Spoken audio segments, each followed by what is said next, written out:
एक समय की बात है, किशनगढ़ गांव में एक तन्वी नाम की लड़की रहा करती थी। एक बार उस गांव में बहुत ही भयंकर आग लग गई थी। तन्वी अपने स्कूल में थी, लेकिन तन्वी के माता पिता घर में लगी आग के कारण जल के मर जाते हैं। इसीलिए तन्वी की देखभाल की जिम्मेदारी उसके चाचा सौरभ उठाते हैं। सौरभ की पत्नी जया और उसकी बेटी आरुषि तन्वी से बहुत चिढ़ा करते थे।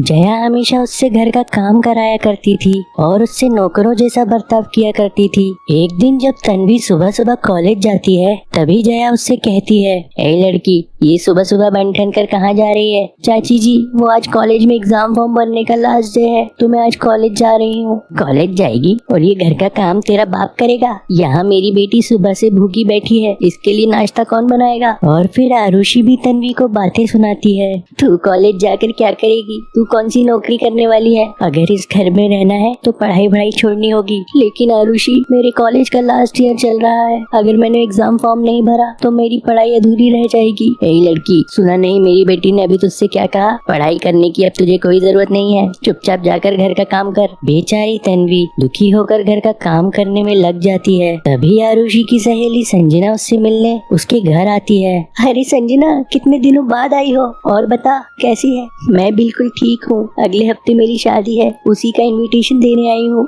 अच्छा, ये तो बहुत खुशी की बात है, तेरी शादी में तो बहुत मजा आएगा। शादी में पहनने के लिए मैं तो बहुत ही सुंदर लहंगा लूंगी। हाँ आरुषि, हम लोग मिलकर बहुत एंजॉय करेंगे। ठीक है, अब मैं चलती हूँ, और भी जगह मुझे शादी के कार्ड देने जाना है। उसके बाद आरुषि अपनी माँ जया के पास जाती है और उससे कहती है, माँ, अभी अभी मेरी सहेली संजना आई थी, अगले हफ्ते उसकी शादी है और मुझे उसकी शादी में पहनने के लिए एक नया लहंगा लेना है।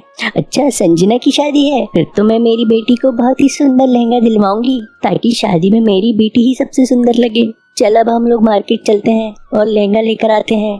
वहीं तन्वी घर का काम कर रही होती है। जया जाते जाते उससे कहती है, सुन लड़की, हम लोग मार्केट जा रहे हैं, शाम को ही घर लौटेंगे। हमारे लौटने से पहले घर का पूरा काम हो जाना चाहिए और सबका खाना बन जाना चाहिए, समझी? जी चाची जी, मैं सारा काम कर दूंगी। और फिर शाम को जया और आरुषि मार्केट से नया लहंगा खरीद कर ले आते हैं। तभी आरुषि तन्वी से कहती है, ये मेरा नया लहंगा है, इसको ले जाकर कहीं अच्छी जगह रख दो। तन्वी वो लहंगा ले जाकर घर की अलमारी में रख देती है। लहंगे को अलमारी में रखने के बाद उस अलमारी में एक चूहा घुस जाता है। चूहा उस लहंगे को अपने दांतों से काट कर उसे पूरा खराब कर देता है। और फिर देखते ही देखते एक हफ्ता बीत जाता है और संजना की शादी का दिन भी आ जाता है। उस दिन सुबह से ही आरुषि शादी के लिए तैयार होने में लग जाती है। आरुषि तन्वी को आवाज देती है, तन्वी, तन्वी, बहरी हो गई है क्या? जल्दी आ।